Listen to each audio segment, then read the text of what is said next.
Welcome back to the Marlins here on OOTP 26. As you can see, we are here at the All-Star break, and I just wanted to check in and just show you guys that we actually have two All-Stars on this year's roster. You would think that with a team this bad, we would just have one, but we actually have two.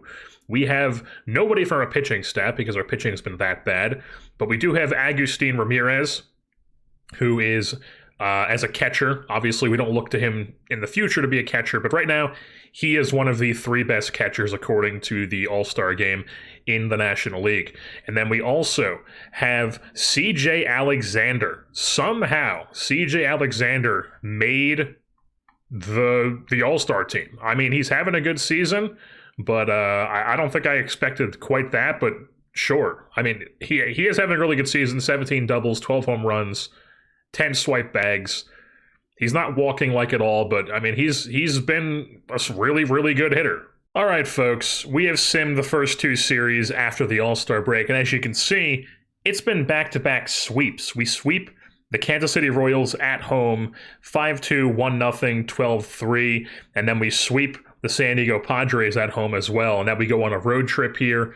And then while the team's on a road trip, we're going to be wheeling and dealing, basically gutting what we can. And I should mention that two of these games were probably some of Sandy Alcantara's best work this season, really solidifying himself that he is a weapon for a team that's in a playoff spot.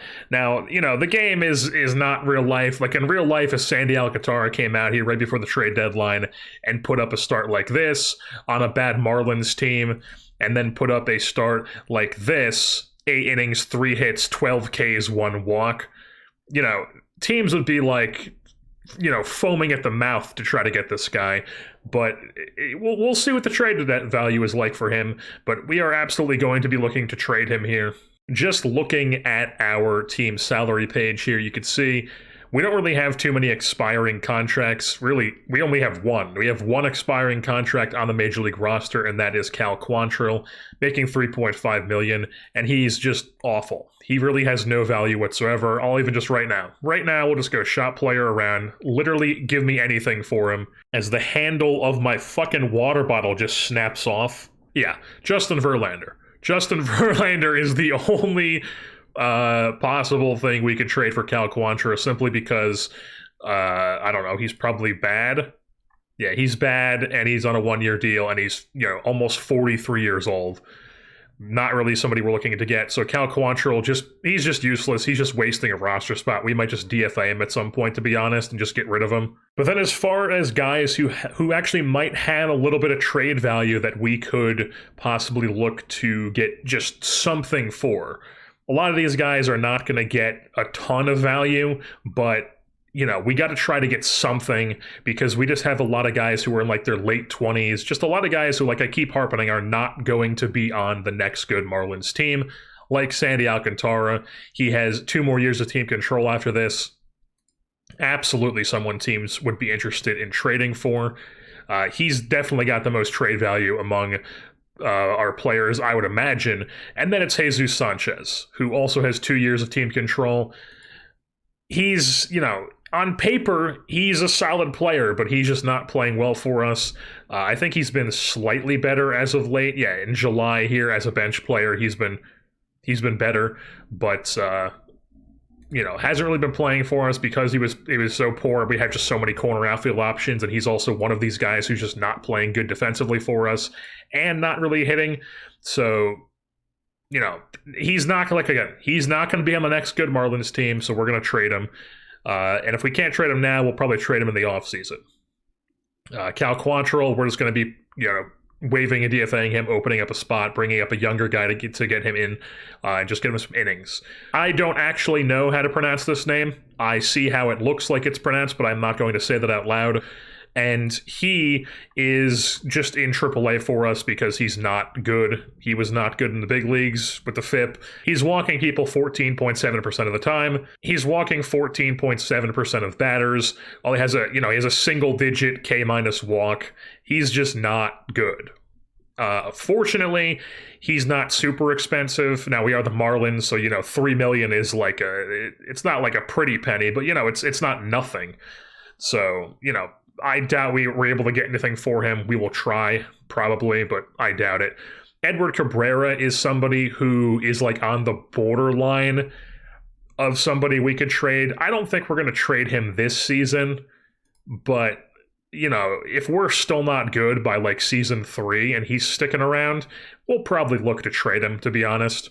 And, being good by season 3 is probably a bit of a stretch, to be honest. We'll have to see how things, go. But are we going to trade Cabrera this deadline? I would say no. Nick Fortes, he's basically got no value, and he's going to be making $2.6 million arbitration next year. Probably not a guy we trade, but definitely a guy we non-tender in the offseason. Anthony Bender, if he has value, which he should, he's a decent reliever. He's rated well. He's 30 years old, and relievers, for those who don't know, or at least don't know how the way I think, if you are a bad team with a good reliever, that man should be shipped out before you can even think about it. Sell, sell, sell, sell, sell. If you are a bad team with a good reliever, get those guys the hell out of there. Get as much value as you possibly can for these guys, and we are going to do that with Anthony Bender. What is the value that's going to be out there for him? We'll find out. And then we just go into the never-ending spree of guys who are making league minimum on our team. And even some of these guys could possibly be trade bait, like somebody like Griffin Conine. Maybe not this season, but maybe in the offseason. Maybe we see what he's around, because he still has one more year of team minimum. So maybe we do stick around with Griffin Conine, because you look at his ratings and you're like, this guy should be decent. He does have a good a league average WRC plus. He's not the worst hitter in the world. He's just been such a bad defender for us this season, a -3 ZR, despite the fact that he has a 60 grade in right field and a 65 potential in left. I just don't understand why he's playing such a poor defense, but he's probably worth keeping around. He's barely got any major league service time. His age is not ideal, but he's got no service time. He's still making league minimum.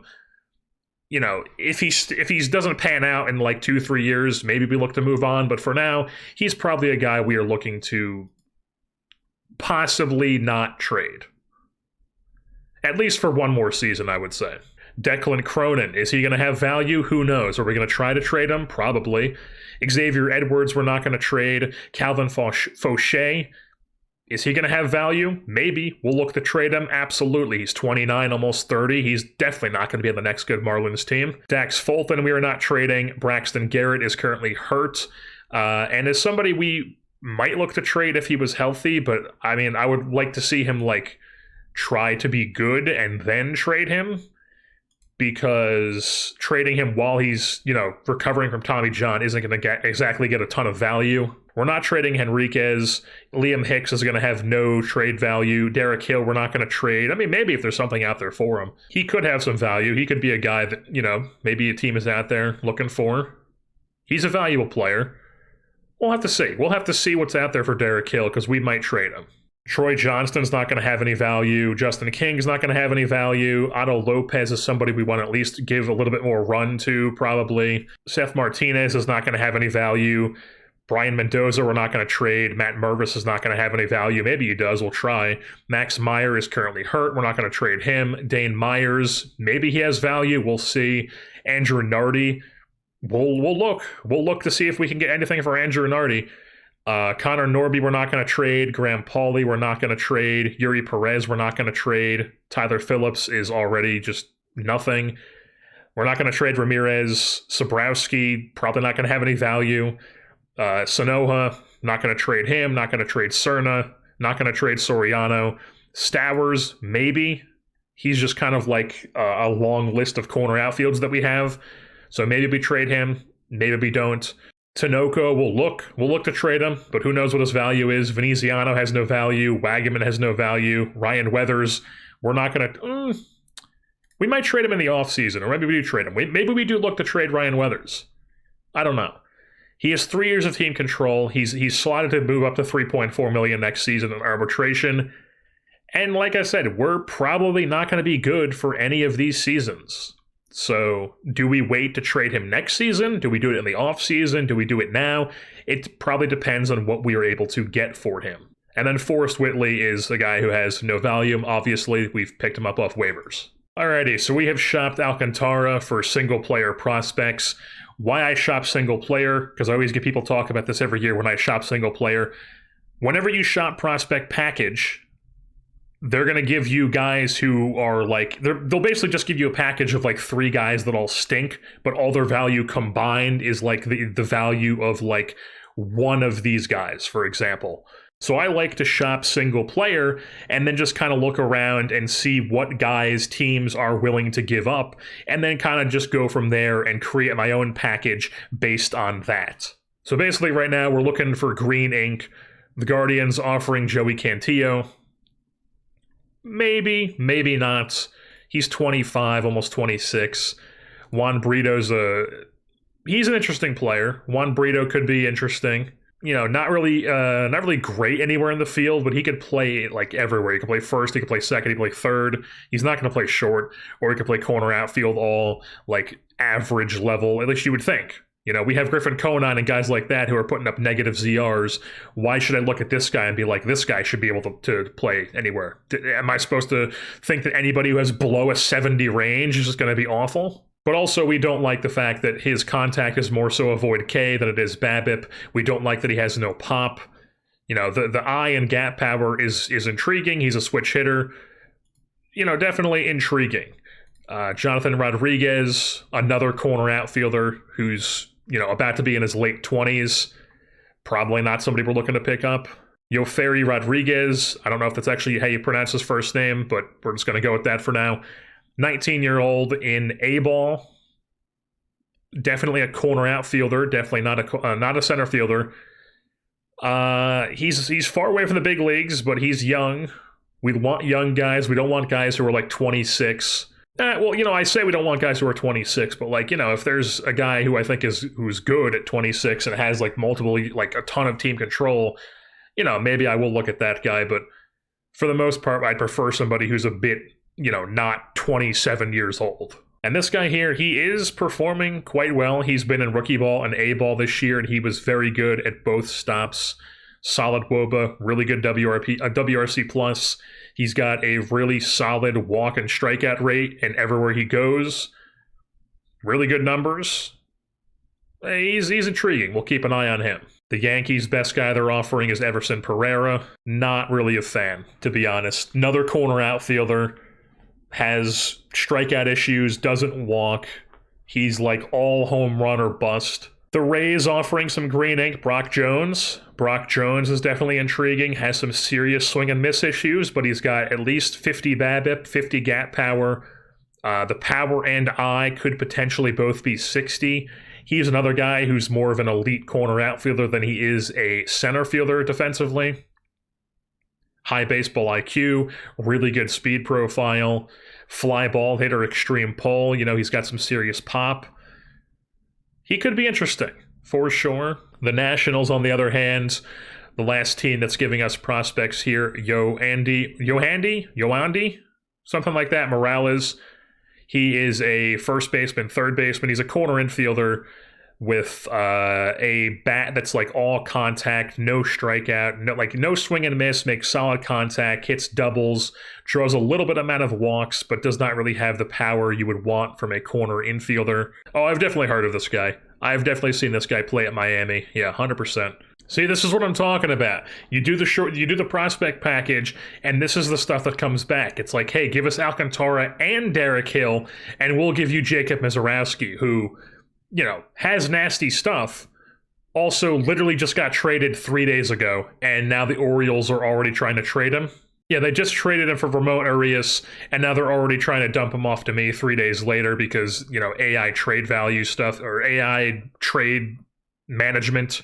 The Angels would be willing to give me a really good pitching prospect in Jack Kachanowicz, although this is definitely not going to be 55 as a starter. Probably, I mean, it might even drop down to 45 as a starter. I don't want to trade for this guy and then, you know, have all this drop down a ton once we trade for him because we're going to try to use him as a starter. And also, I don't want to do straight up Alcantara for this guy and then just have nothing else. If I'm going to do like a 1-for-1 thing, it's got to be like a dude who is worth it. And it's not even a 1-for-1. They would want me to throw in Otto Lopez so I can get a guy who's going to be like a league average pitcher. The Phillies willing to give me Johan Rojas, which I guess is cool, but like he's a guy who can't hit whatsoever. Obviously going to play a very good defensive center field, but I mean, like I already have Derek Hill, who has multiple years of team control. We might as well just keep playing Derek Hill, who's got a better bat than this, even if Rojas is younger. And then Rincones is just not somebody who really interests me enough to, do that along with Calvin Fauché. The White Sox, if I give them Dax Fulton as well, they'll give me Brian Ramos, who's just a third baseman who can't play third base. So he's a first baseman who doesn't have enough power to hack it at first base. Here we go. I don't really want to give up Xavier Edwards, but the fact that they're interested in giving me Vaughn Grissom, who I guess has been playing so well this season that his value has gone up a ton. Not a shortstop, but a good second baseman who can play you some like third base possibly, maybe some left field, but definitely more so second, third base. Should be a solid, maybe not. Maybe he isn't a solid bat because it's not anything that's interesting. He's going to be like a really good singles hitter, but he's not going to be hitting any doubles with the 45 to 50 gap power. He's got no pop. His eye isn't great. He's raking in AAA, but he's hitting 24 doubles even with this gap power. I don't know. Maybe it goes up. And then Miguel Blaise, however you say this guy's name. I know who he is. I just don't know how you say his last name. Yet again, another one of these guys who's just an elite corner outfielder, but defensively, but not a center fielder. I mean, maybe he could hack it in center a little bit, but I don't think he could. Maybe he could. Or no, he can. Never mind. What am I saying? I just saw the two. What happened? I just saw the two positions here, and I figured it was left and right. It's actually center and right. So he can actually play a bit of center. He's not going to be an elite center fielder, but he can like give you a serviceable center with a really, really good right field. The bat is kind of intriguing. It's weird that he has a decent amount of gap power and power potential, but he's got no eye, but then also he doesn't strike out. He's got 50 avoid K, but the BABIP isn't going to be great, so he's not going to be consistently hitting for a high average. His value is entirely going to be from home runs and doubles, but not consistently because he's not going to get on base to use the speed. He's not going to be hitting singles to help you with average or getting on base. I mean, the Rays, this is interesting. Alcantara straight up for Curtis Mead and Brock Jones. Mead having a terrible season in AAA, but I believe in this bat. If this develops, if these two things develop, I believe in that bat. We talked about Brock Jones already. He's going to have a ton of swing and miss. Currently striking out a shit ton in AAA, but when he was in AA, or it was high A, he was also striking out 40% of the time. But he does have the potential to get to 35. That is the risk you run if you trade for him, is that this is not going to develop and he's going to have a completely unplayable bat because he strikes out 40% of the time. But that power and eye combo, man, that 3 true outcome stuff right there. Here we go. The Twins, Brooks Lee, really good looking player. I'm fully aware of this guy because he was at Cal Poly while his dad was the coach. I think his dad still is the coach, but Brooks Lee, very good player. Not a shortstop, but a very good second baseman. Can even play you like an elite, like left or right field. Maybe not elite, but some really good range in left or right field. Run-of-the-mill ball player, high adaptability, line drive hitter. That is a seriously intriguing bat. Maybe the blue avoid K is making me like it a bit too much, but 50 power, 55 eye, 60 gap power potentially, 60 contact with 50 gap, and then 70 avoid K. Switch hitter. Something like that. Connor something, lefty guy from Tomah, Wisconsin, went to Alabama. Currently in AAA, putting up decent numbers. Walking a bit too many guys, but the control could get up to 50. That's interesting as well. He's got 3 options. Doesn't Lee have like one of his options used? Yes, he does. That's another one that's interesting. We might edit that one a bit too. So Brooks Lee and Prelip, we'll figure out how to say it if we trade for him. We could edit that a bit. This Mets trade, Drew Gilbert from Tennessee, not a center fielder, really good corner though. Ronnie Mauricio, Angels legend, I guess. Maybe he develops better in this sim. could be an option. I mean, those are some good bats. And then Alex Ramirez is a center fielder. I would say I definitely like Brooks Lee more than Vaughn Grissom. And then Blaze is a flawed player too. So I would say that the Twins win that one between those two trades. And then when it comes between the Twins and the Rays, I kind of like the Rays more. Maybe not, because Brooks Lee can play second, but I think Mead's bat. The thing about it, Mead is not performing right now, but Brooks Lee and the other guy the Twins want to give us are. First of all, are the Rays even good? No. The Rays are in last place. Why would they want to trade for Sandy Alcantara? Whereas the Twins are in the middle of a playoff race. So I think Twins. And then the Mets, I'm imagining the Mets are in the playoff race. Yes, they are. I don't know if I want to give Alcantara into the division as my first choice. I do like the possibility of having, like, Drew Gilbert, if this bat develops. Another lefty, though. Mauricio, switch hitter, has no eye, but the pop could be serious. That could be some serious pop. He's a captain. He could be a third baseman for us. And then you also get a potential really good defensive center fielder who's not ready right now, but could be fairly soon.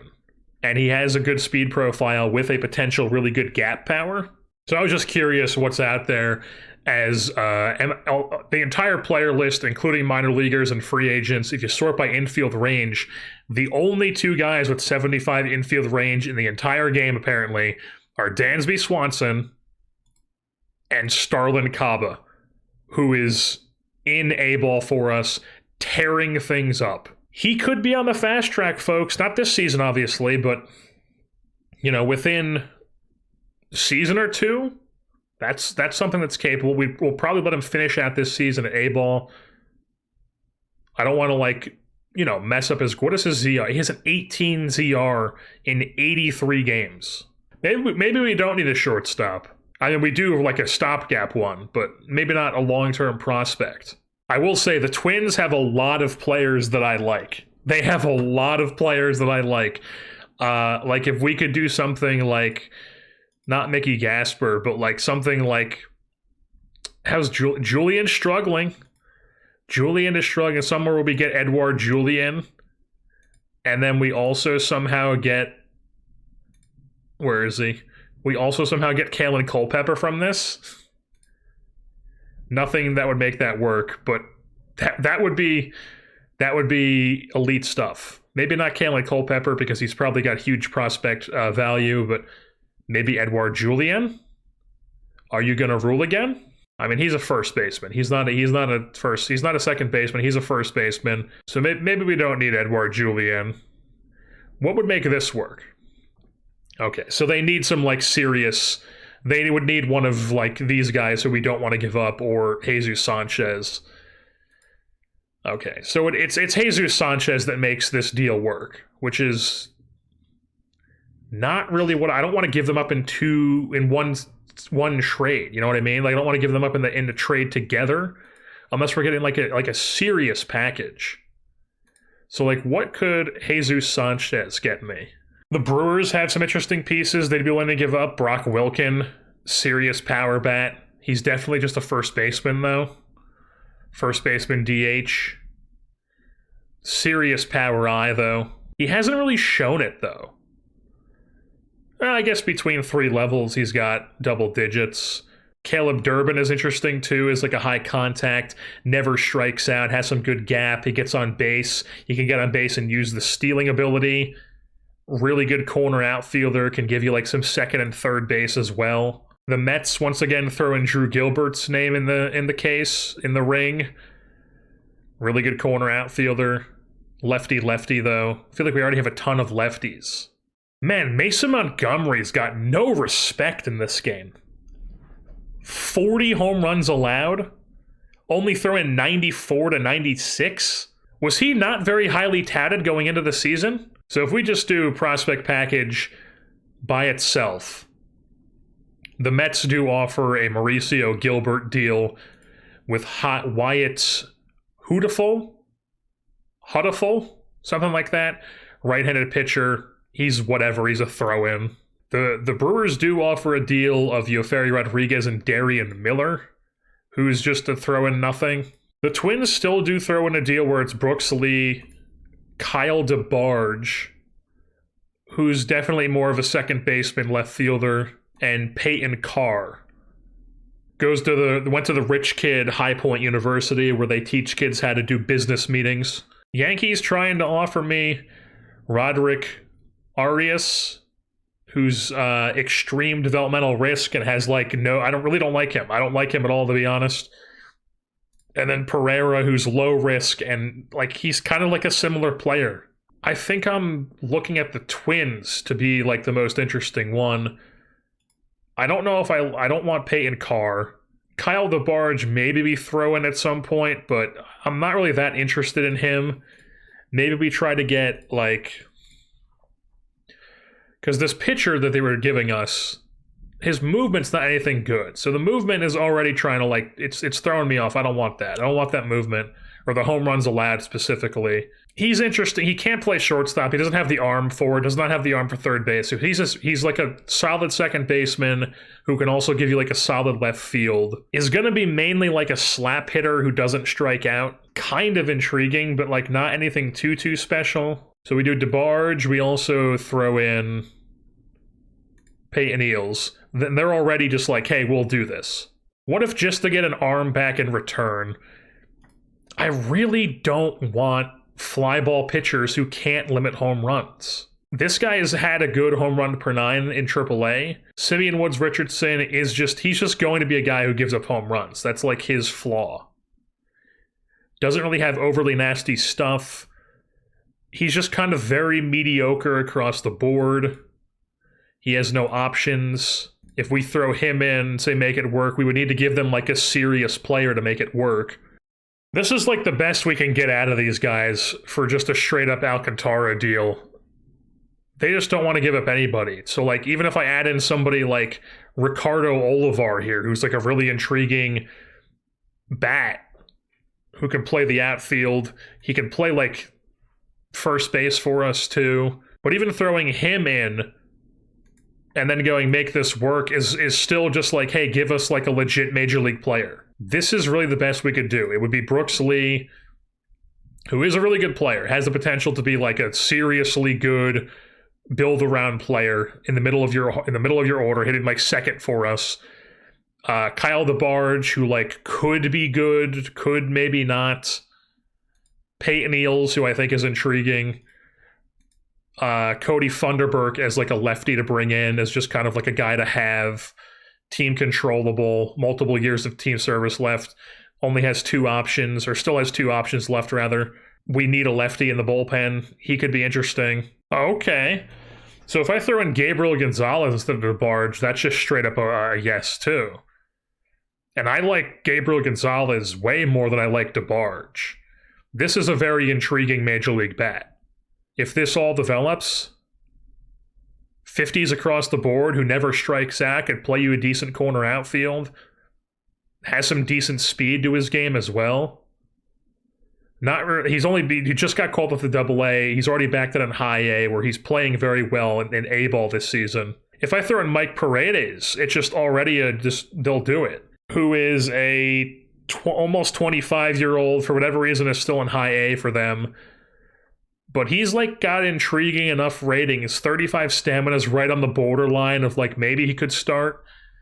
But, home runs allowed, 55 movement potential, 60 control potential, 3 potential major league average pitches, as I accidentally back out of that. The movement and the control could play up the stuff a bit more. I've already looked to see if they have a really good defensive catcher we could throw in, but they don't. Diego Cartaya is basically just Ramirez. This guy is not good defensively. This guy is just unplayable altogether. In AA, nobody's intriguing. This guy's nothing special. 30 and 35 potential. In high A, there's nobody interesting.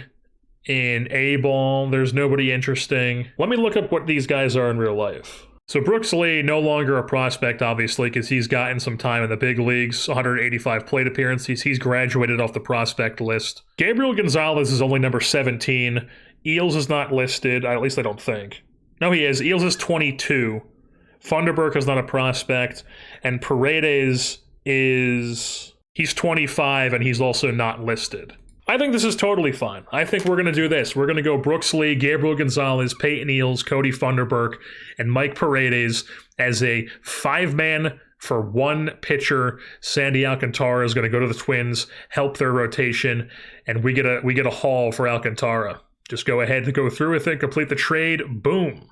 And now it's time to get a package for Jesus Sanchez. So straight away for Jesus Sanchez prospect package, do not include AI do not allow AI to include additional players from our team. Drew Gilbert, Ronnie Mauricio. Straight up, just that is already something that's intriguing to me. Try to add on some things to this, because the Mets are absolutely a team that are just like, hey man, we'll do whatever. So Drew Gilbert and Ronnie Mauricio, who they're not playing either of these guys. Yeah, there really isn't anything that they have that's interesting to me. They don't really have like any pitchers in AAA that just kind of have like minimal value that could help us. You know, they don't have like any... like Oliver Ortega is probably the most interesting one to me. 28 years old. Former Twin. Former Angel as well. Maybe. Let's see if we can squeeze the... yeah, we'll do that. We'll offer that. Jesus Sanchez for Drew Gilbert, Ronnie Mauricio, and Oliver Ortega. Drew Gilbert, you know, could be a really solid corner outfielder for us.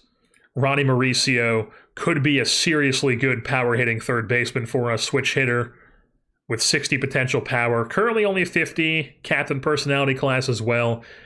And then Oliver Ortega. We're just going to go ahead and pull the trigger on this. Jesus Sanchez for Drew Gilbert, Ronnie Mauricio, and Oliver Ortega. Bang. We're doing that. And then right now, we're just going to go ahead and waive and DFA Cal Quantrill. Open up a spot on the roster. Alrighty, so Anthony Bender, no team offers a single player in trade. So Anthony Bender, just no interest for him. For whatever reason... that really doesn't make any sense to me because teams always need a decent reliever like that. It's kind of like how at the trade deadline, I mean, at the trade deadline every year in baseball, like relievers like this get more than you would ever think. It's kind of like how in hockey, every trade deadline, some like third line D pairing guy gets a first round pick. What if we throw in regulars? Here comes a regular by the replacements. Now we got some dudes. Romy the homie. I mean, none of these guys are really that intriguing. Like, we could bring AJ Puck back, but he's also hurt and not really somebody we're interested in giving up. Not really what we're trying to achieve by trading Anthony Bender. So I guess we're just going to keep Anthony Bender and just hope that he can, I don't know, be really good next year and we can trade him next year or during the offseason. He does still have 2 more years of team control. And not the most outrageous price, so we'll keep him for the rest of the year at the very least. So because we have a logjam of corner outfielders now, and we even have a logjam of like second, third baseman now, I decided to shop one of our corner outfielders. Now, it came down to between, was I going to shop Griffin Conine or Kyle Stowers? You can see they're both currently on fire, and I just think that I think Griffin Conine is a bit more valuable at the moment, simply because, one, Griffin Conine doesn't even have a full year of Major League service yet. He still has this year plus 2 more years of league, or maybe 1 more year. What exactly is it? 1 more year of league minimum, and then he has, a ton of team control, while Stowers has 1 less year of team control, and he also has, as you can see here, he only has 1 more option left, and Griffin Conine has all 3 option years left. And they're both very similar players. If we compare them, Conine has the edge with the BABIP and the contact. K's is +5 to Stowers. Conine's got 3 +5s here to 1 +5 for Stowers. I guess Stowers is faster. Better base runner is Conine, though. So they're very similar players. They're both lefties.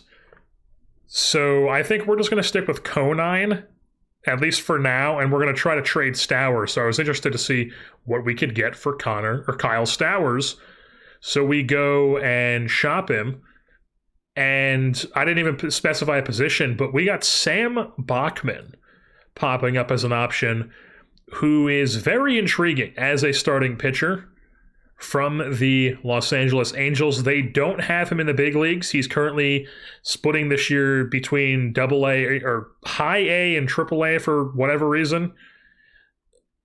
We love this movement. 45 control is not great, but possibly 50 stuff with two slightly above average pitches and then a really good sinker potentially.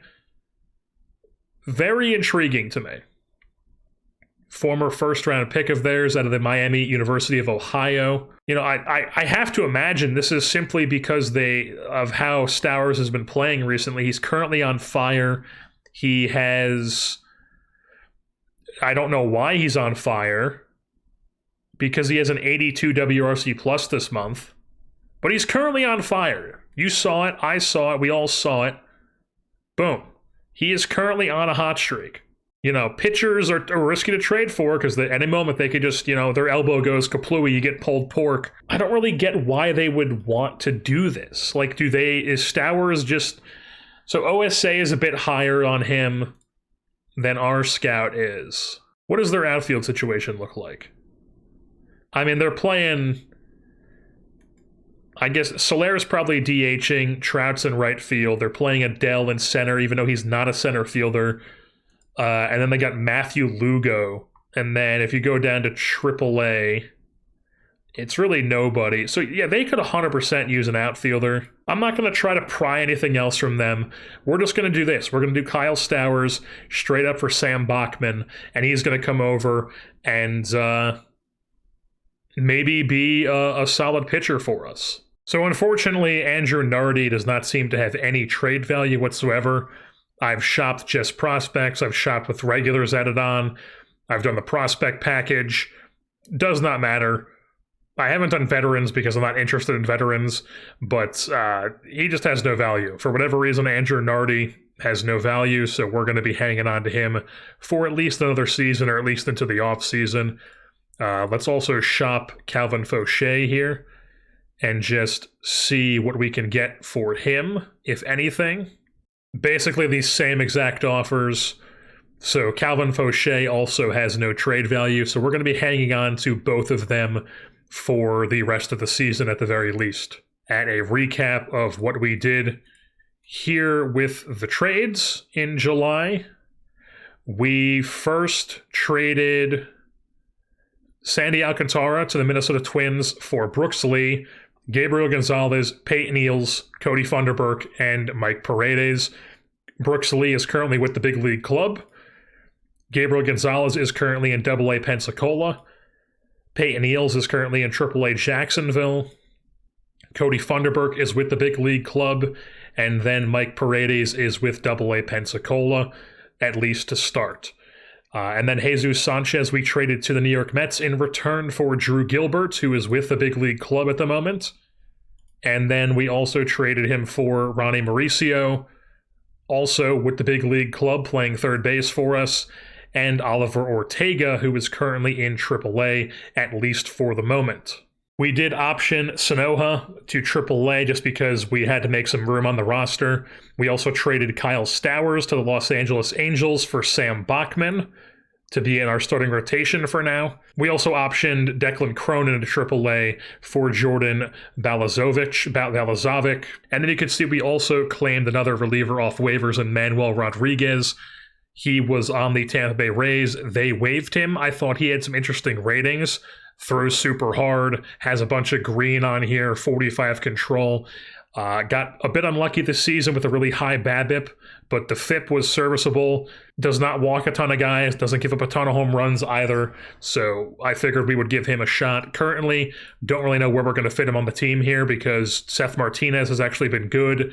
I really want to keep running Dax Fulton just to give him some chances. Tinoco, I feel like, has been another guy who just gets unlucky.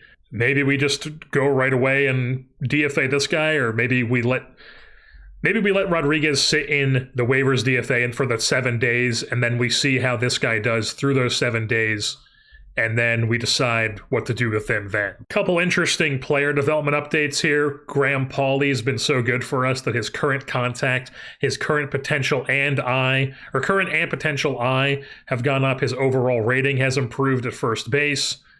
His potential rating has improved. So Graham Pauley suddenly looking like much more of a player now. He has been really, really good since coming up to AAA. That's why he's, in the lineup still for us rather than trying to force any of these other guys in. Xavier Edwards, his eye actually went up to 55, which is really good. Take advantage of this contact eye, get on base, use that speed profile.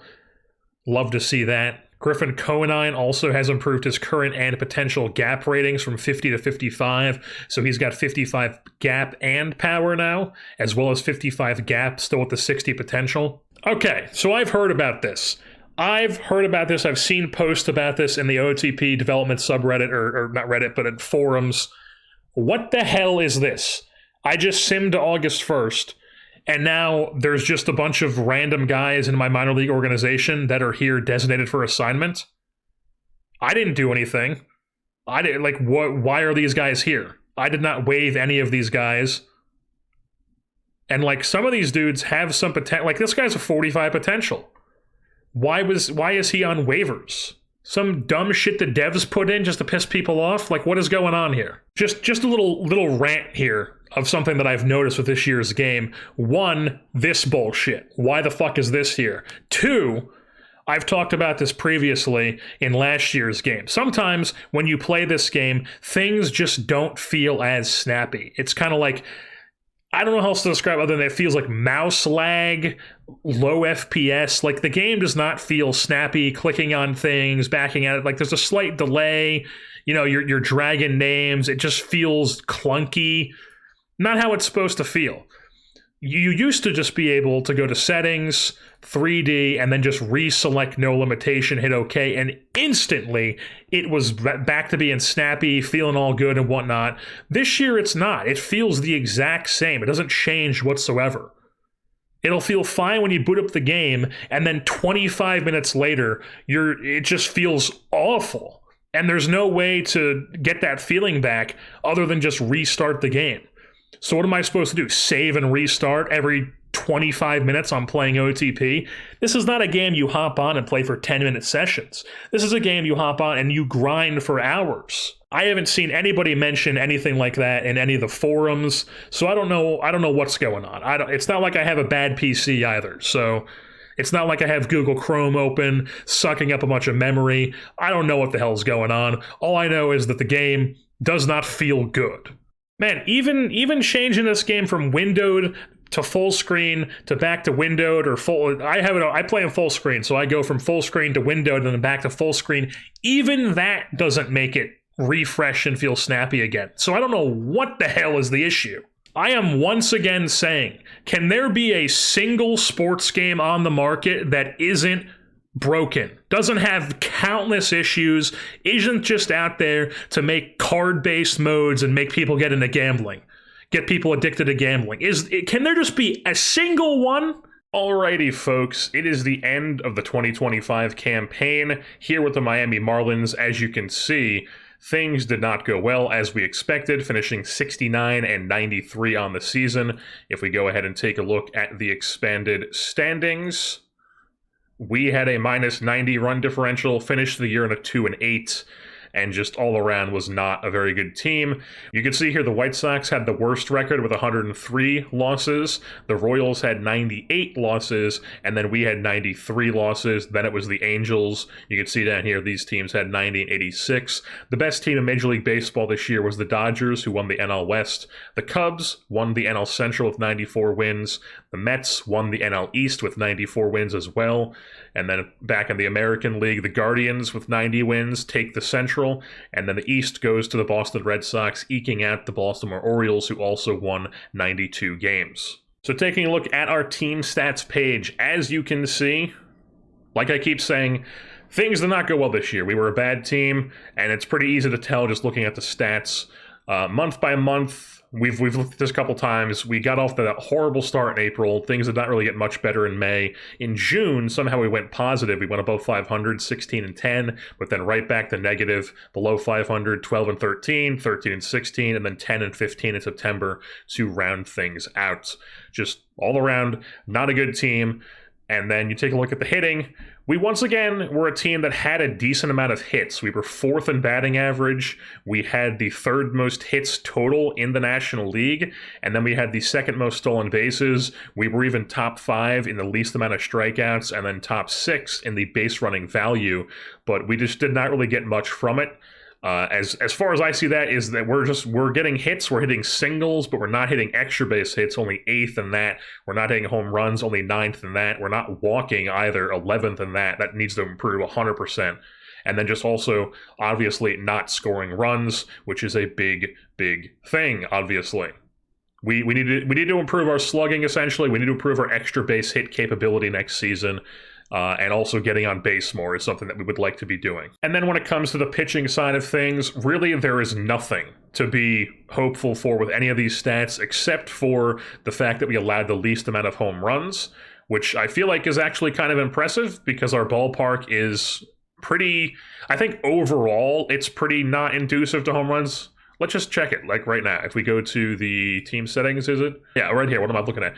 Overall, average overall is a bit higher than usual. So that would make sense why we have one of the higher averages in the National League, both with lefty and righties. Double scale's a bit high too. We don't have any of those. Same with triples. Home runs overall are a little bit down, but then the home runs left-handed batters are up, and then the home runs right-handed batters are way down. So if you're a lefty, you have a good time here. If you're a righty, not so much. And then just to compare, this is what Coors looks like. You know, not exactly as bad as ours isn't as bad as this, but you know, it's still pretty damn big. We still have a gigantic outfield, which is something I've learned, which is probably why we are not having as much outfield defensive success this season, is because we basically need 3 center fielders out there for us, as I struggle to find the Miami Marlins on this list. And then before we get into how things went with our individual players, I should mention that 2 players ended the year in rehab assignments. Ryan Weathers, he missed a little bit of time. He had a sprained elbow, which missed like 1 to 2 weeks, so we threw him on the IL. He came back from that, and he finished the year at AAA. But he was very good for us. He had 24 starts, 118 and a third innings pitched, 2.4 WAR, 112 ERA plus, 87 FIP minus. He had a 3.73 ERA, a 3.5 FIP, 1.3 WHIP, which is not the best, but we'll take it. K minus walk is whatever. Allowed less than 1 home run per 9. So, he could be a little bit better possibly, but we'll take a 2 WAR from a guy on a team like this. And then Dax Fulton also ended the year on the IL. He had a weird year where I should say weird. I feel like he had a fine year, we should say. Overall, 99 ERA plus, 104 FIP minus. You look at those numbers and you're like, whatever. Slightly below league average in both categories, like a 4 ERA, a 4 FIP, like the same whip that Ryan Weathers had. He walks a little bit too many people, but you take a look at his splits between the bullpen and the start. We'll put this on Major League, as I'm actually clicking on things, put this on Major Leagues. He had 5 starts at the beginning of the season when all our team was hurt and was just dreadful in those 5 starts. But then once he moved to the bullpen, he was actually a positive player. He had above league average ERA plus, above league average, or below, however you want to say this, FIP minus, and then a 3 ERA overall, 3.17, 3.89 FIP, another 1.3 WHIP on the team. And overall, solid season for him. I feel like he's a decent lefty to have around. Never going to be anything too crazy, but decent enough to keep around on the team. So taking a look at the rest of the pitching staff here, sorted by innings pitched, we have Edward Cabrera, who had 119 and 2/3 innings pitched.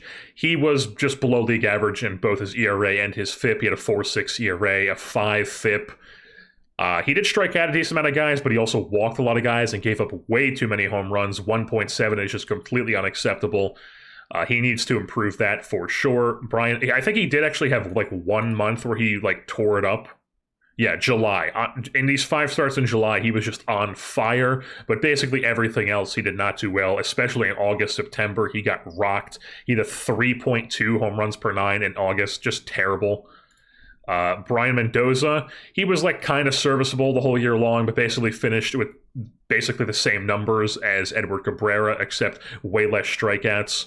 So, you know, he's whatever. Do we think this guy's a long-term starter for us? No. But we're using him this year because we just really had no other options? Yes. Ronnie Henriquez did actually get some time in the bullpen and starting. You can see here, this was not openers. This was actually him starting because when he had injuries, I was just throwing him in the rotation because he's got 40 stamina. He's got 4 pitches. None of them have developed to 50, obviously, but I figured, hey, let's just give him a spot in the rotation. You can see here, he's unhappy about his performance. Okay, so he's not unhappy with his role on team, but he does expect to be in the rotation for some reason. Yeah, so overall, we take a look at his pitching stats here, sort by Major League. Starter did not go well. 17 starts, was just not really good whatsoever. He had a 6 K- walk. Didn't really get much better in the bullpen. His walk rate actually went up, but his strikeout rate did too. So the K- doesn't really have too much of a positive spin there, but then a slightly better than average FIP minus with 99, but then an 89 ERA plus. So not exactly a great year for Ronnie Henriquez, but he's an interesting enough player to keep around. And then we have Yuri Perez, who was another guy who he missed the start of the season. He only ended up getting 17 starts for us. He pitched 80 and a third innings, and he was also below average and gave up way too many home runs with a 1.7 home runs per 9. That needs to be improved. Jordan Balazovic. Let me just look it up right now. It's Balazovic. Jordan Balazovic. We picked him up off waivers, and if you take a look at his splits, in AAA, he actually went down. So we claimed him off waivers from the Detroit Tigers, and we immediately threw him into the bullpen, and he just did not do well. He was not good in the bullpen. We ended up waiving and DFAing him, and nobody claimed him, so we put him in AAA. Then he goes to AAA, and he gets 6 starts down there, and he's like shoving. You know, he's got a starter's profile enough for AAA. He's shoving ERA-wise, slightly better FIP minus than league average, but, you know, overall was doing pretty well in AAA. So I'm like, okay. And then somebody gets hurt in our team. I forget who it was. It might have been one of Bachman's like 3 injuries that he got after we traded for him, which we will get into. It might have been Ryan Weathers, but whoever it was got hurt, and then we put... I already forgot how to pronounce his name. Boom. We get the actual baseball reference pronunciation as his nickname, so it'll just always be there. Balazovic here. Back to the pitching splits here. So we called him up to the major leagues, and he got 4 starts in the majors, and he was even better than he was in AAA. He completely shoved in 4 starts. In 19 and a third innings, he had a 2.24 ERA plus, a 59 FIP minus, a sub-2 ERA, a 2.4 FIP, a 103 WHIP. He had a 29% strikeout rate, a 23.1 K- walk. He had a 0.5 home runs per 9.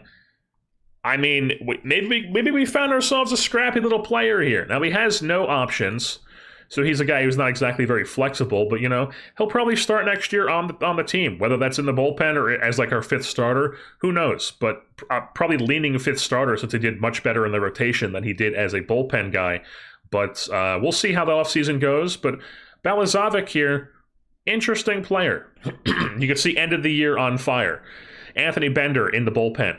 He had a year like a, you'll see, just to get ahead of this, so I don't say this 4,000 times, assume that every guy in our bullpen had a FIP minus that was actually pretty respectable, but then their ERA plus was just not good because we had such poor defense that guys were just giving up so many hits that could have been stopped if we just had better defense. So we had so many relievers you can see here that have sub 100 FIP minuses, so many of them. But then so many of them have sub 100 ERA pluses as well, which is not what you want. I feel like most people know this, but these plus and minus stats, if it has a plus, you want the number to be above 100, and that means they're higher than league average. If it's a minus stat, then you want them to be below 100, and then that's better than league average. So Anthony Bender, yet another one of these guys, overall was like a fine season for him. We did not really get we really had no interest in him whatsoever at the trade deadline, so we couldn't trade him, but he was fine. It just, you know, as I will say, he just got kind of screwed by our defense, but overall was a decent reliever for us.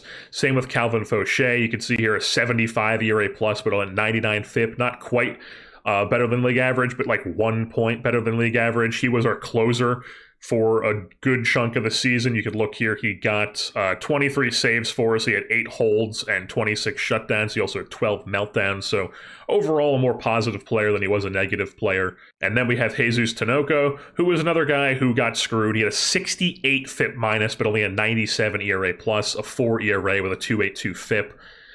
He had an 18K minus walk.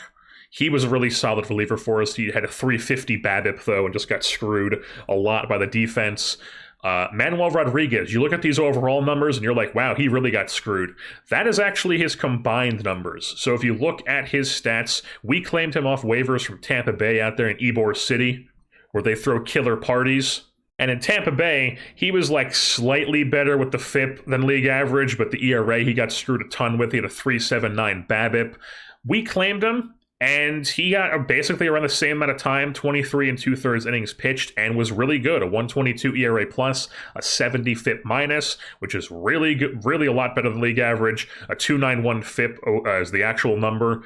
A 22 strikeout rate, a 16K minus walk, and the BABIP came down a bunch. He was solid. We're interested to see what he could do for us next year. He's another guy who has no options, obviously, but we'll see what we do in the offseason with him. Cody Funderburk was another guy who we picked up at the deadline in that Sandy Alcantara trade that we got like 5 pieces back in. He was our main lefty in the bullpen. As you can see, he was actually pretty good. He did not pitch at all in the big leagues this season for Minnesota. He was only in AAA and AA for them. He came up to us, pitched 46 1/3 innings in 30 games, and was really good. 178 ERA plus, 84 FIP minus, a 2.3 ERA, a 3.4 FIP, a 1.13 WHIP is really solid, a sub 300 BABIP. He had 7 holds, 11 shutdowns to 6 meltdowns. He was a serviceable lefty reliever. We'll take that. Declan Cronin actually ended the year on fire. You can see here, 1.45 ERA plus, but then a 1.23 FIP. He had a very weird year. So you can see here, he had a really high home runs per 9. He had a bad FIP, and he had a bad BABIP. So, or he had a low BABIP, rather. You want the pitchers to be lower. Duh. So Declan Cronin, you look at his ratings, he had a bad home runs per 9, and I accidentally right-click out of that. Bad home runs per 9, that's his best attribute, according to our scout, and according to OSA, who thinks it's even better than our scout thinks it is. He's an extreme ground ball guy. 60 home runs allowed according to our scout. His best attribute, home runs per 9, 1.5. The worst it's been since 2023 at the White Sox in the major leagues. And then he has a 45 BABIP. Not a good rating, and his BABIP was good. So I keep accidentally right-clicking out of that, but extreme ground ball, I guess those guys are sort of liable to... that is kind of a weird thing. He's an extreme ground ball pitcher with bad BABIP. So... I don't know. Seems like kind of a weird combo, but extreme ground ball, even with the bad BABIP rating, he had a good BABIP, but then the good home run rating, and he had a bad home run per 9. Very weird year. I know home run per 9 is it fluctuates wildly from year to year in real life, but just a weird year for him. Good ERA plus, bad FIP minus. Andrew Nardi was another guy who missed a good chunk of the season, came off the IL, and was actually really good. Him and Funderburk were really good lefties for us. Nardi in a bit more of a high leverage role. He had a 1.42 ERA plus, an 80 FIP minus, a 2.94 ERA with a 3.33 FIP. 22.8 K minus walk, a 31% strikeout rate. Gave up a little more than 1 home run per 9. We'd like to see that come down a bit, but overall, a solid season for Andrew Nardi. Sam Bachman, though, we traded for him at the deadline with the Los Angeles Angels.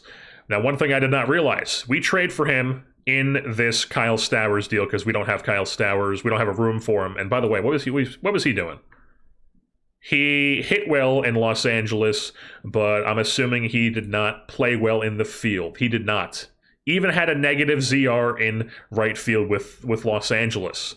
I mean, he had a higher ZR. He had more negative ZR in less games for them than he did for us. So even worse for them defensively. Doesn't make any sense to me why this guy can't, especially in Los Angeles. Like, their right field's not anything crazy. But anyways, so we trade Bachman for Kyle Stowers, and what I did not realize is that he had already had 2 shoulder injuries this season. He missed the start of the year with a sore shoulder for 2 to 3 months. And then in June, he got a tender shoulder and missed a couple days, like 1 start. And then we traded for him and he had a sore elbow. Missed a couple starts with that, had a rehab assignment. And then he had a right shoulder that was a sore shoulder. All of these are his throwing arms. His throwing arm, and then he missed 1 week with that. So these were all like very nagging, like 1 week injuries, but I'm pretty sure this was normal before we traded for him. Now it's down to fragile. That's just the way she goes with pitchers. Could I have clicked on injury history and seen this before I made the trade for him? Absolutely. Was this the Angels probably fleecing us because I'm too stupid to look at this and be like, oh, this guy's injury history, and they kind of pulled the wool over our eyes? Or maybe that's not the right expression, but you know what I mean. They kind of, got one over on us because it's been a few months since I've played this game, and I'm not locked in. Dial it in, Jersey. You got to look at the injury history on the trades, damn it. So yeah, Sam Bachman had a bunch of nagging injuries, missed starts here and there, and when he was with us was not good. You can see here he got 1 bullpen appearance with Los Angeles, and then when he came to us, he had 18 2/3 and 5 starts and was just terrible. 54 ERA plus, 170 FIP minus, a 7.7 ERA, a 7 FIP, a 187 WHIP, a negative K minus walk. His K rate is 8. His walk rate is 10.2, and he had a 1.9 home runs per 9. Just dreadful. And then Oliver Ortega, the guy we picked up as like the throw-in reliever in the Drew Gilbert and Ronnie Mauricio trade for Jesus Sanchez. He came up at the end of the season, got 6 2/3 innings in 5 appearances, and was absolutely dominant. A 9.99 ERA plus, 56 FIP minus, a 0 ERA, a 2.31 FIP, 1.2 WHIP, a 16.7 K minus walk, which is serviceable. He did not walk anybody. 3% walk rate, 20% strikeout rate. Solid 6 2/3 for him. Obviously only 6 2/3, but he's another guy who looks like he could be decent, but is also another guy. Well, he does have options. Okay, I forgot that we traded for him. He was not a guy we picked up on waivers. He was a guy we picked up in a trade, so he actually does have options. So he is much more flexible than the other 2 guys who were good for us in Balazovic and Cody Funderburk. Although Funderburk has options, doesn't he? He does. Funderburk has options. It was Manuel Rodriguez. Manuel Rodriguez is the one who does not have options. And then taking a look at the lineup side of things, the bats. You can see here, Derek Hill was our best player this season. Really, really good year for Derek Hill.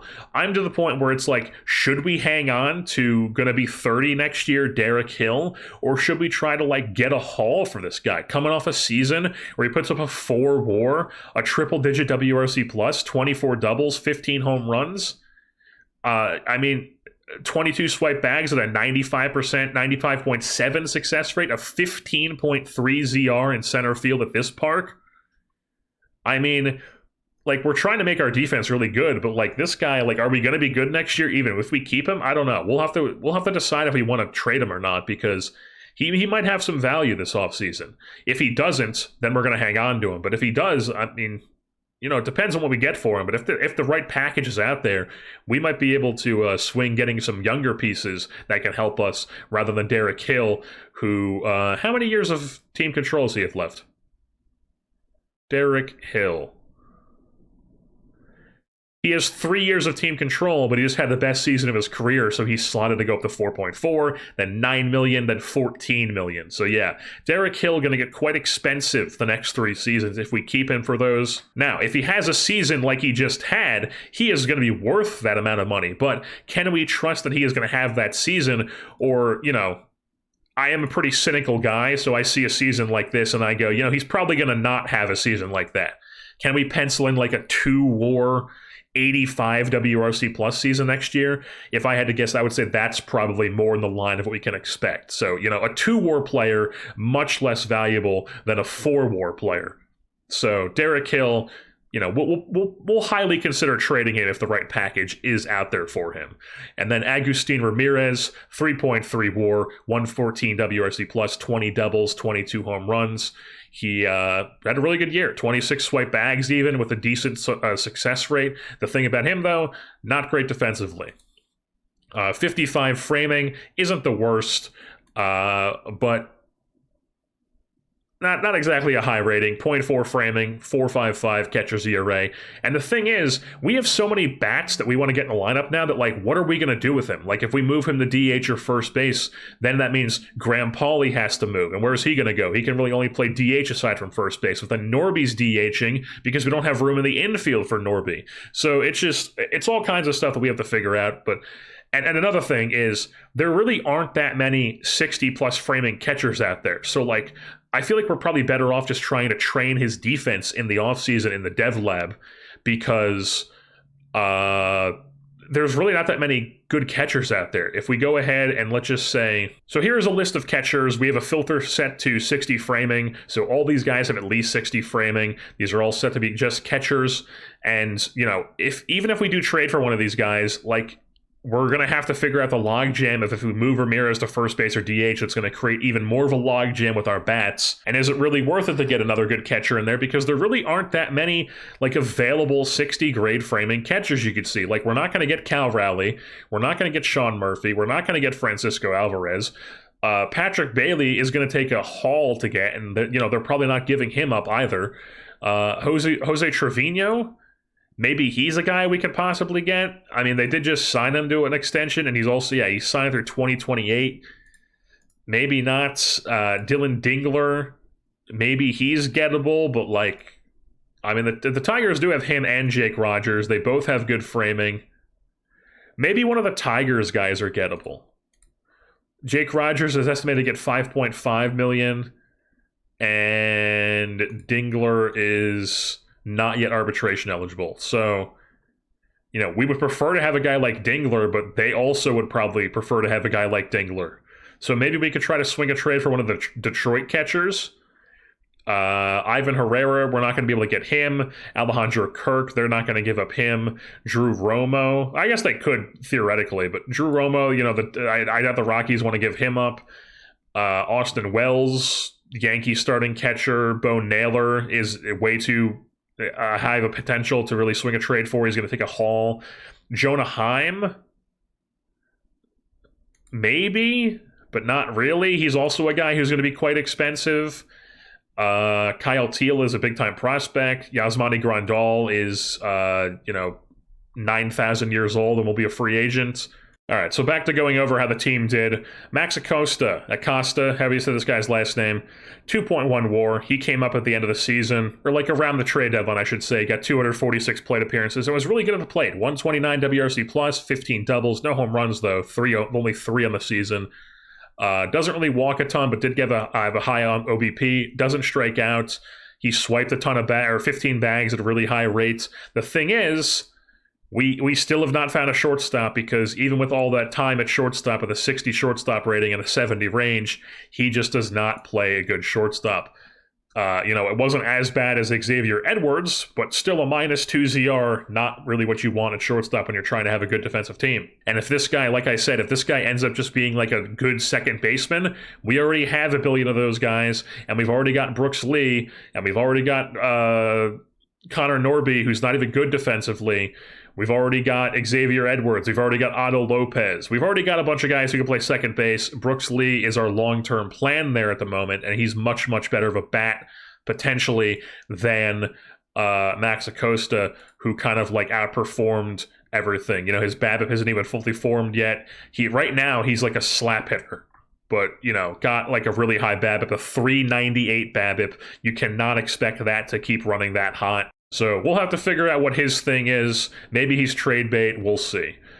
Graham Pauley at first base. He had a solid year coming up. Got 400 plate appearances, 120 WRC plus, 25 doubles, 17 home runs. Swiped 15 bags. Not a great rate, but he was a solid player for us. We'll take the 15-15 club at home runs, stolen bases, 25 doubles as well, which actually led our team. Love to see that. Liam Hicks, Weird year for him, very small sample size, backup catcher, pinch hitter sort of guy. Really good WRC plus, zero pop to his game whatsoever. He gets on base a ton, but like he's just not useful to me. Like he's another, like there's nothing about him that says keep this guy. He's like, sure, he can get on base, he doesn't strike out, but he has no position and he has not enough power to like have a guy like that. He has zero pop and zero gap power. So, like, what are you going to do? He can't catch. So, what are you going to do? Put him at first base? He has no pop. What are you going to do? Put him at DH? He has no pop. So, he's like he's just a very weird player where his skill set doesn't really translate to anything. So, I highly doubt we end up keeping him, to be honest. But, you know, we'll always have the season 1 Liam Hicks weird season. Brooks Lee came over in the Sandy Alcantara trade as the main piece. He is like one of our cornerstones at the moment. Unfortunately, he did not get off to a hot start here with us, got 246 plate appearances in 55 games, and had a below league average WRC plus 86. Not great. Sub 300 OBP. Just was not great. He did not strike out a ton, which is good to see. He made some decent contact, but he was making a lot of soft contact. And then also he stole a bunch of bags at a very low rate. So he did play some good defense at second base, positive 3.5 ZR, but we need the bat to come around, especially because we traded for him because he has a potentially really good bat. So in the offseason, we need him to get data focused, channel some of that San Luis Obispo shit, and get in the lab and figure shit out. Connor Norby. He finished the year as a second baseman. Unfortunately, not a good defensive third baseman when he was playing there for us. But third base is a position where I don't really care too much about defense. I much prefer it up the middle, obviously. And then here, we prefer our outfield corners to have good defense because we have such a massive outfield, as I'm starting to learn. Did not realize it was that big when I started this series. But Connor Norby, another guy who we think is going to be a good bat for us. And he was a good bat this season. If we click on him, he was a good bat, but he finished slow.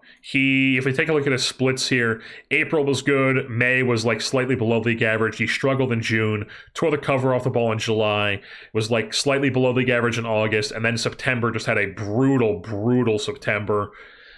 He also finished the year with like a bruised shoulder that was nagging him, so that probably affected his, I mean, it says it doesn't affect his hitting, but, you know, he struggled, but he was a triple-digit WRC plus guy like the whole season. 23 doubles, 20 home runs, swiped a good amount of bags, but not at a not great success rate. We'd like to see that clean up a bit more.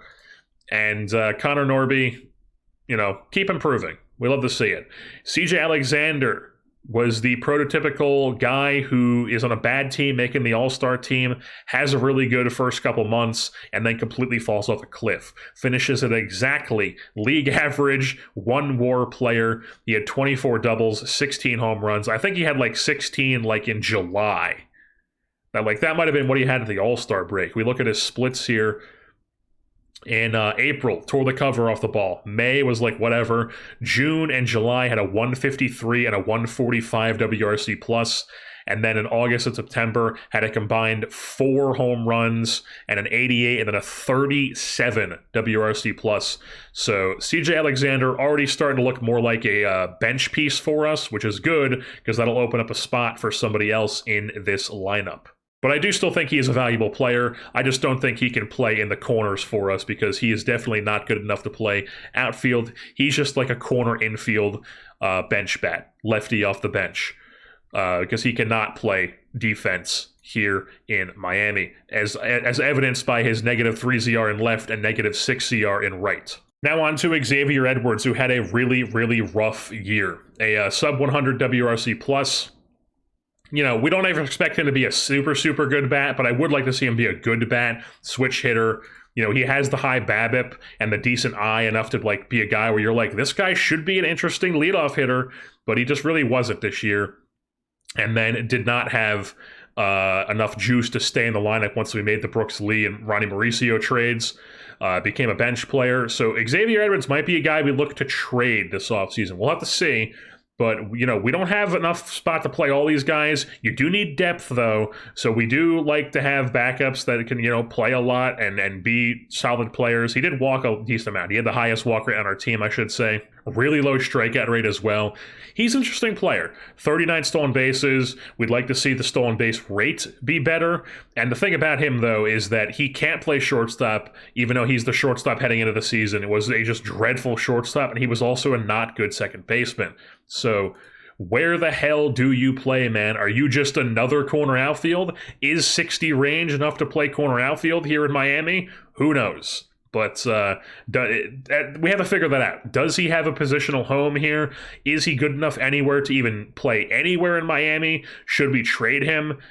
We'll see in the offseason how things go, but he might be a guy we move on from. Otto Lopez, another guy who is good at second base. I don't like his bat as much because he does not have the eye, but he was another guy who ended up on the bench once we made all those trades.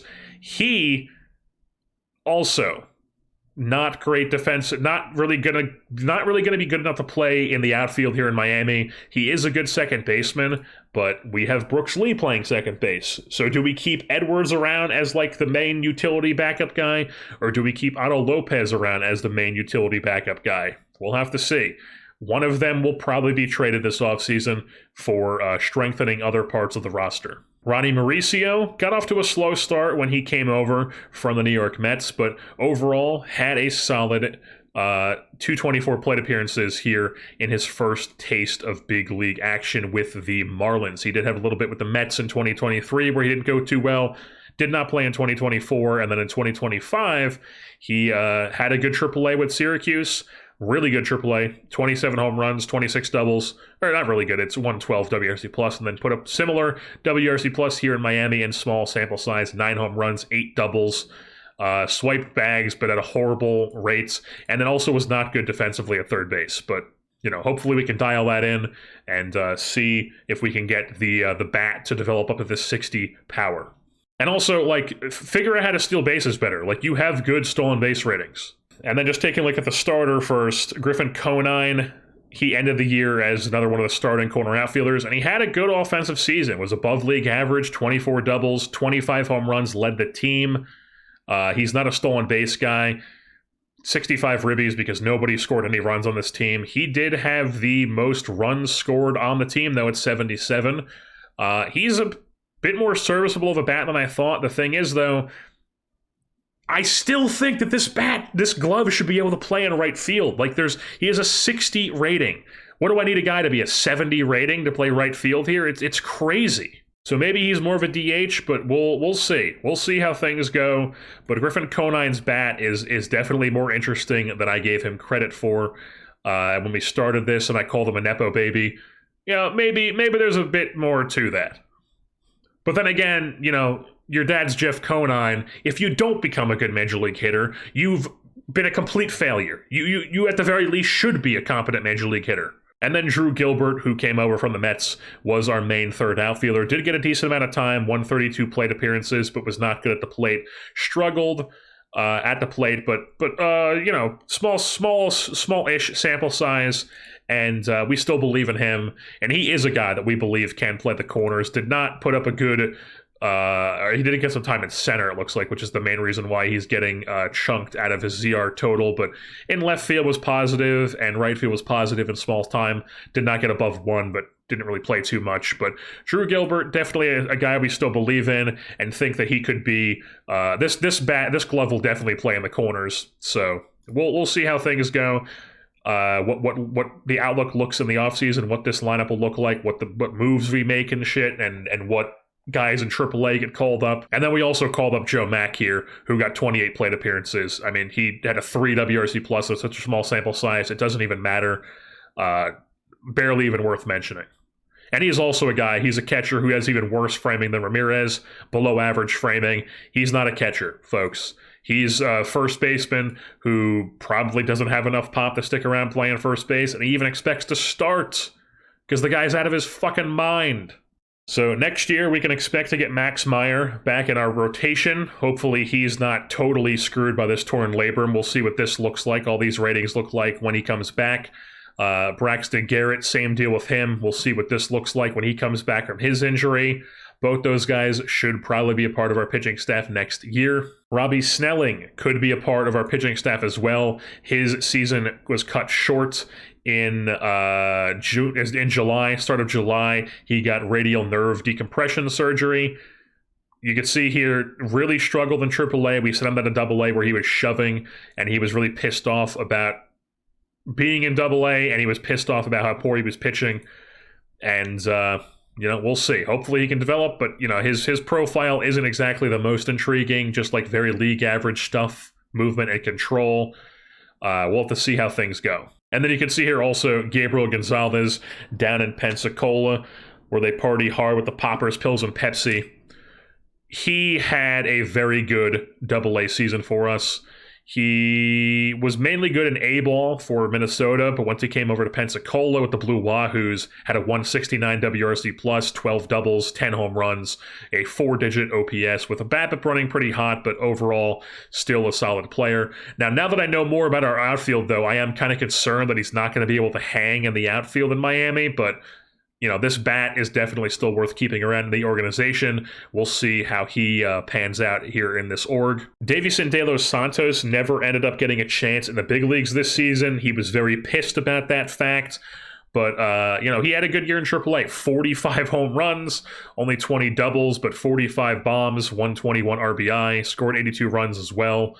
Didn't strike out a ton either, which is good to see. He could be, we need more pop on the team, so he could be a guy we look to have as like first base, maybe third base, maybe DH next season. We want to get him involved because we need pop. He's got pop. And he was like the main piece back in the AJ Puck trade, so might as well give him some run. Peyton Eels did not get any run in the big leagues yet either, but he was very good in AAA. He was pretty solid in AAA for Minnesota, but then came over here and just tore the cover off the ball. 157 WRC plus, had a higher WAR and way less plate appearances, 16 doubles, stole some bags, got on base at a 478 OBP, had a higher walk rate than strikeout rate, which is just bananas. Definitely a very intriguing player. The thing is he a left fielder? Is he, he's not really good enough to play anywhere at a high level, but I think his ceiling is very interesting platoon player who can spot you some stars if someone gets hurt. We also have Victor Mesa, who I don't really think is ever going to be a starter, especially since he was so bad in AAA this year. But he's got that glove to play some elite corner outfield. We also have Jacob Marcy, who is possibly a guy we think could be a starting outfielder. He does have that really good glove. So could our outfield potentially at some point look like Derek Hill, Drew Gilbert, and I've already forgot his name, Jacob Marcy in the corners with Gilbert 65 range, Hill 70 range in center, and then we also have Jacob Marcy 65 range in one of the corners. That could be very intriguing. He has a very good eye as well. Definitely intriguing, had a good AAA season. We shall see. Another guy who had a higher walk rate than strikeout rate. Love to see we have two of those guys in AAA. He'll definitely be in the big leagues next season at some point. Check in on Thomas White down in AA in Pensacola.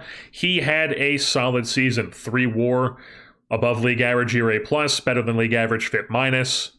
He had 3s in both ERA and FIP. Solid year.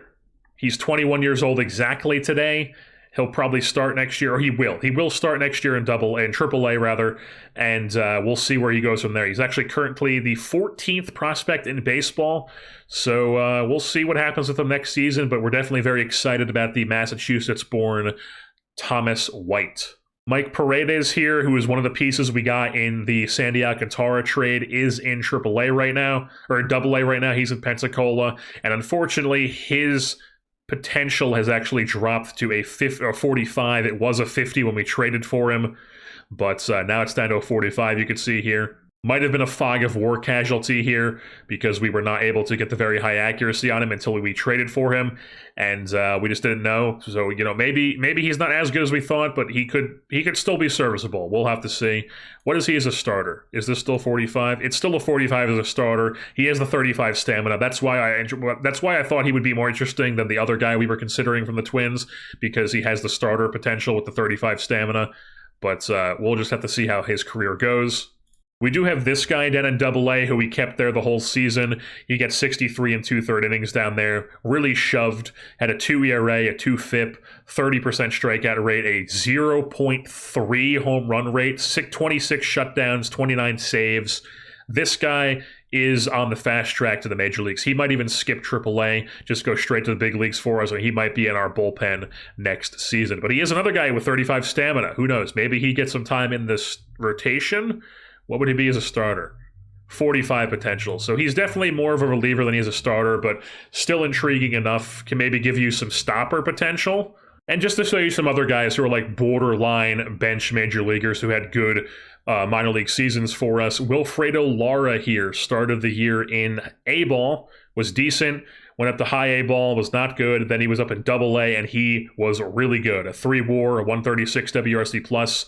He had 16 doubles, 14 home runs, 890 OPS. He had a really solid walk rate with a really sub-20 strikeout percentage, a really solid walk and strikeout rate. Not quite higher walk than strikeout, but still very, very good.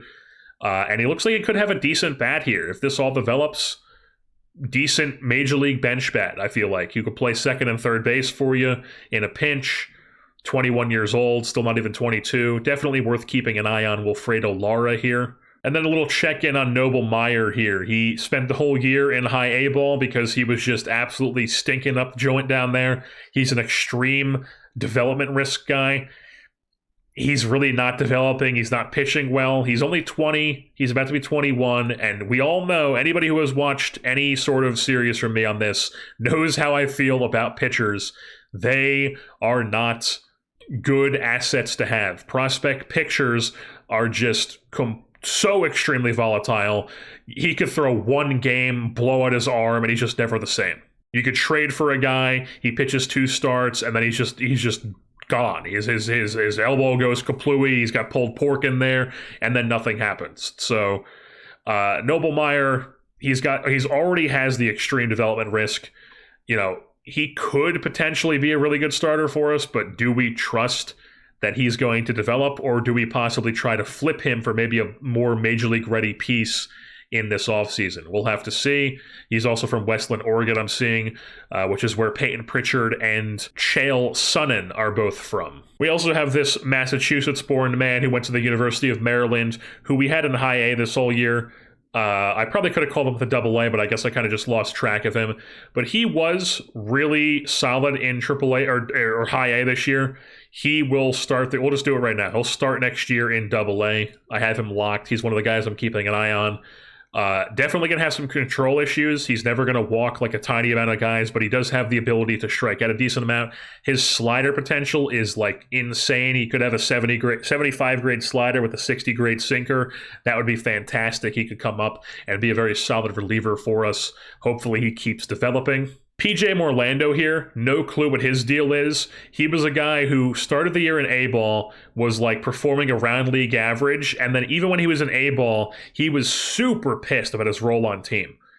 I don't know why. He hates the team chemistry too. You know, we got to figure out the lower minors. We got to get some better coaches in there, better players. You know, as we start drafting and get the organization filled with our guys, we aren't going to have as many of these dumbasses down in the lower levels of the minors who are just like selfish teammates or whatever. But the first couple seasons are usually rough because, you know, your coaching system is not in place. Your system's not full of guys that you put there. And then as we know, Starlin Caba had a crazy A-ball season with the Jupiter Hammerheads. He is one of the, as we saw, one of the best infield defenders in all of baseball, its entire game. If you go to the sort by player list and just sort by infield range, he has the high, him and Dansby Swanson are the only guys in the whole game that have 75 infield range. So we're very excited to get this guy to the big leagues. He's still quite a ways off. Still only an A-ball, but I mean, he tore up A-ball this year. Was a good hitter and obviously a very good defender. We take a look at his ZR, a 23.8 ZR at the shortstop position. Oh my goodness. Please, we need you so bad in the big leagues.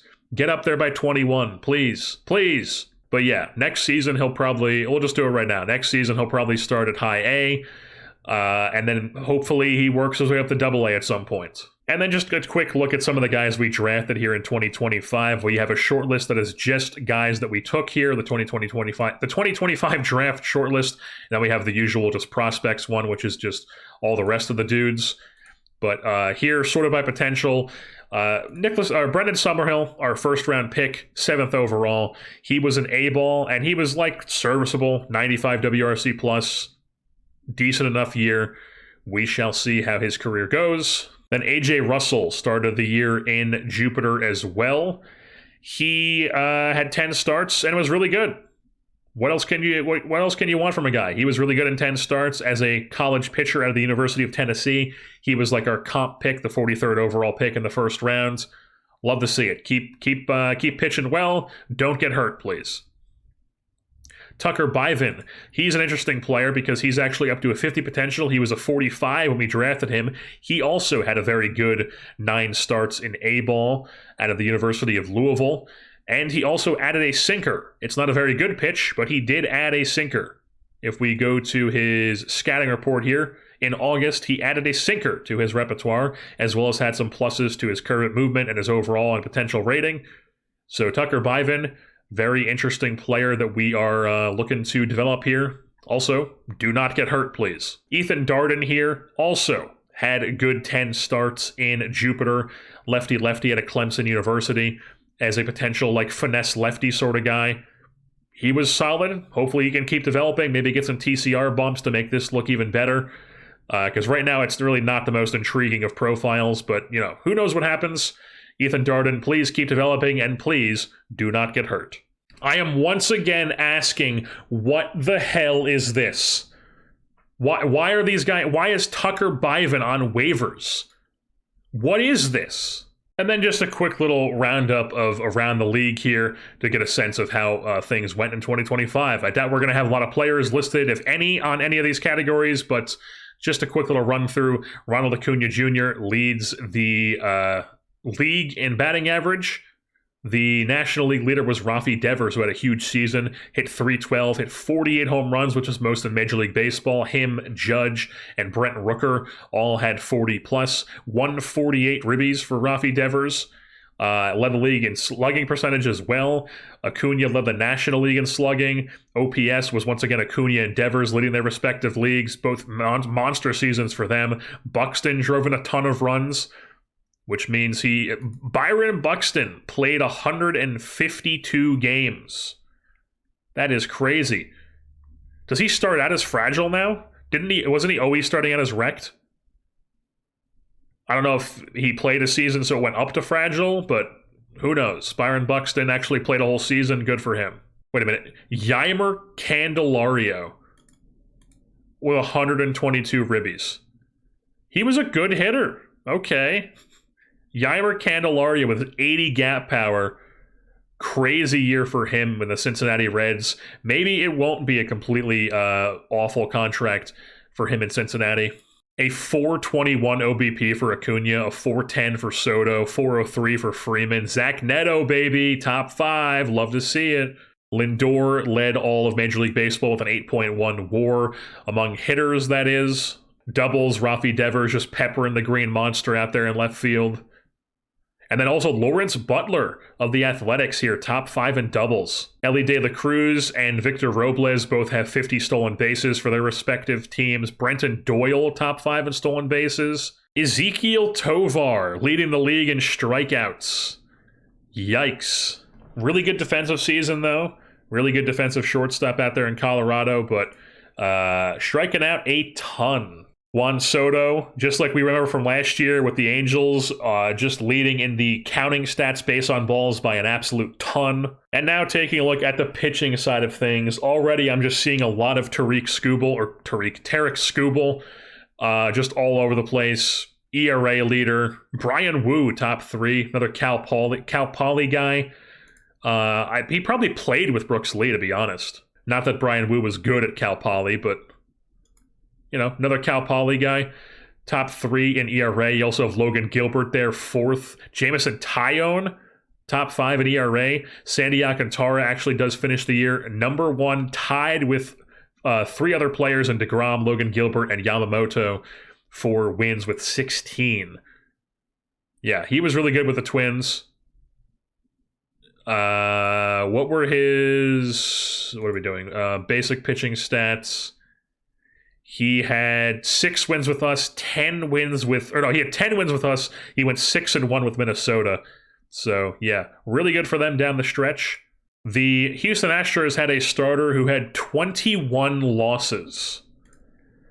They trotted this guy out there for 32 starts, and he lost 21 of them. That is crazy. They must have stunk. They went 72-90. So the Houston Astros, I don't think anybody is sad to see that. It's going to be sick when they end up like picking one pick before us in the draft somehow because of the lottery, and then they take the guy that we want. Skubal leading the league in strikeouts. Right behind him is Paul Skeens, Kodai Senga, Reed Detmers up in the top 5. Strikeouts per 9 is Spencer Strider. Walks per 9 is Spencer Schwellenbach with Brian Wu right behind him. Nestor Cortez, nobody gave up more home runs than him. Just torpedo bats haunting that man. He deserves it though, don't you worry. Skubal leading the league in FIP, of course. Garrett Crochet, the pig, number 3 with a 3 even FIP. ERA plus was Skubal. Sasaki. Okay, Sasaki put him up 5 WAR. I mean, he's rated insane in this game. Yeah, okay. The most shutdowns in the league was Duran of the Twins.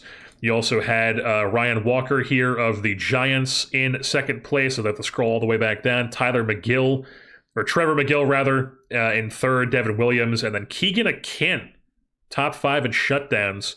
In holds, you had Scott Alexander, Danny Coulombe, Blake Trinan, Robert Garcia, and Justin Wilson of the Boston Red Sox somehow in that mix. And then Sandy Alcantara, not that quality starts is a useful stat really at all, but Sandy Alcantara tied for second in 19 quality starts, only behind Tarek Skubal. And now taking a look at the fielding leaders. Ton of guys with who did not make an error on the year. So Griffin Conine, horrible range, but never made an error for us in the outfield.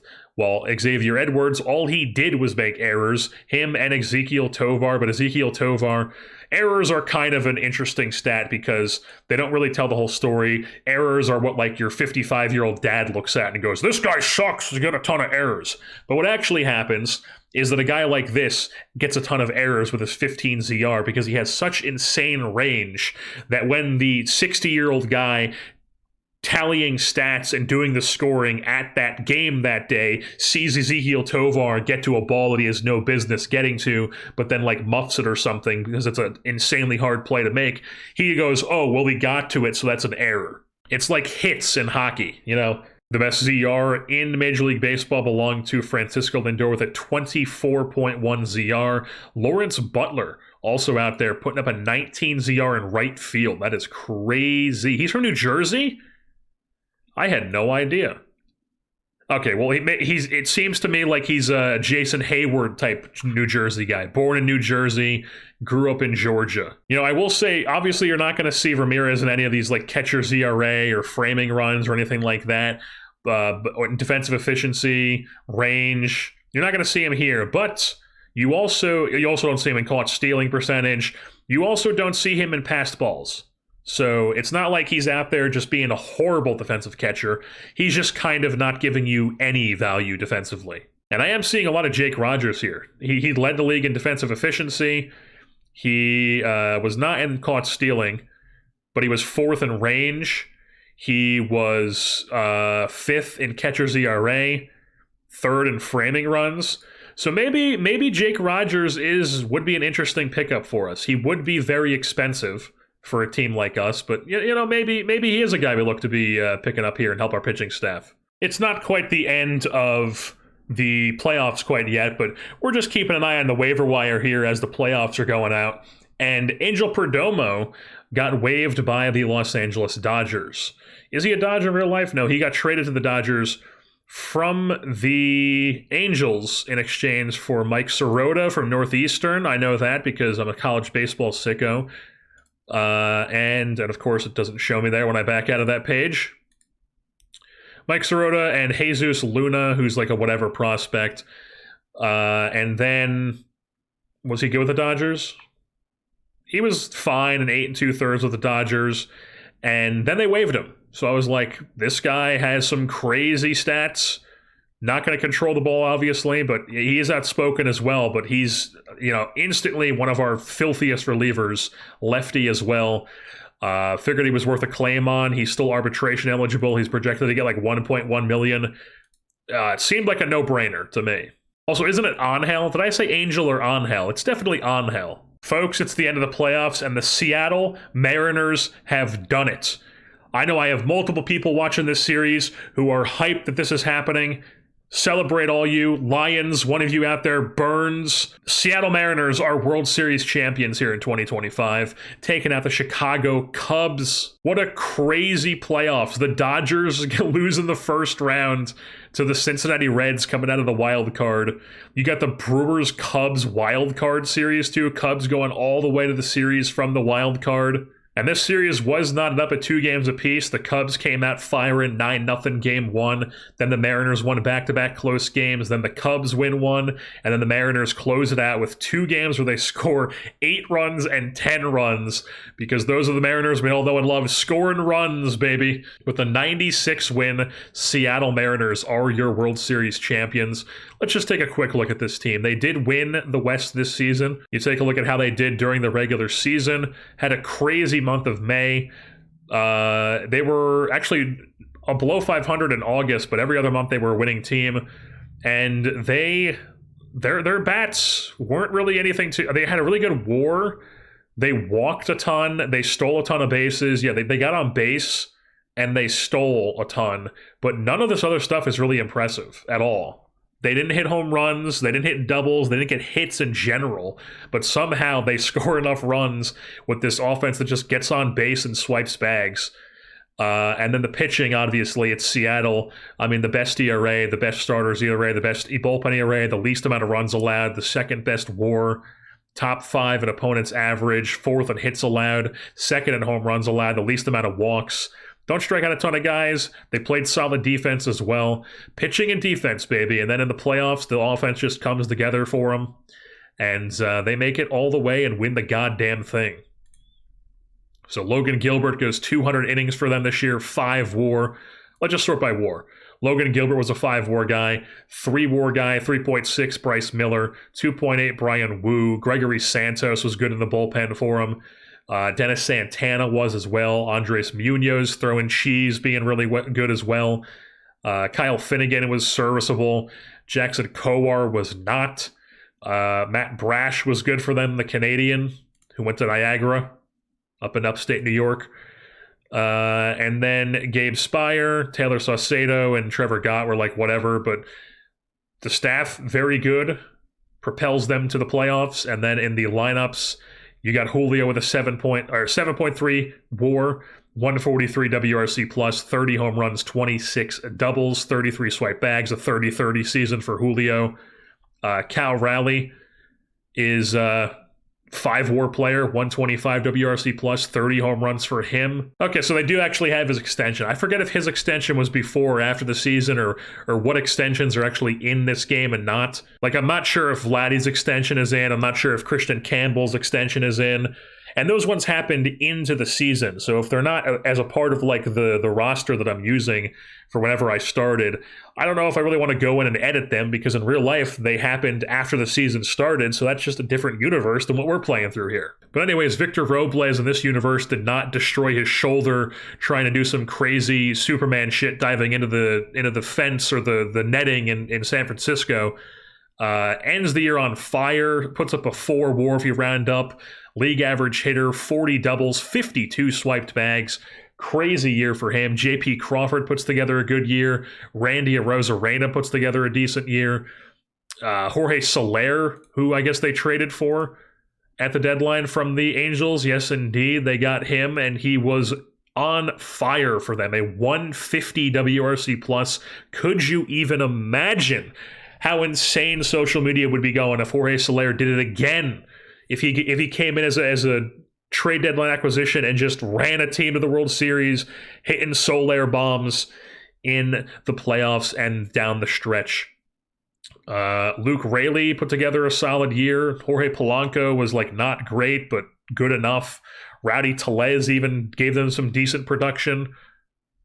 They never really played Tyler Locklear. And then Dylan Moore, the real-life man, the real-life guy who can hit, is, as always, he's just Dylan Moore. And then just a quick little update here. Starlin Caba was named the Florida State League's best player. He pretty much ran away with the award. The top reliever in the Southern League was Josh Eknes. He was that right-hander out of the University of Houston who we have, who looks like he could be really damn good for us and might even be on our big league team next season. Just to start the year, to be honest, Thomas White gets the top Southern League hurler. He beats out Dakota Hudson, who's 31 years old and is retired now. And then Eknes also got votes for this as well. And then the Southern League's best overall player was Wilfredo Lara, the guy who we talked about. Looks like he could be a decent bat. That's why is it on OSA ratings? Yeah. Good, could be a decent bat. Had a very good year in Double-A with Pensacola this year. Love to see it. But once again, live it up, Mariners fans. You are on top of the world here in 2025. And when we come back next time, we'll be embarking on the offseason to get ready for the 2026 campaign. And now I'm going to go watch the NFL draft and play some Oblivion.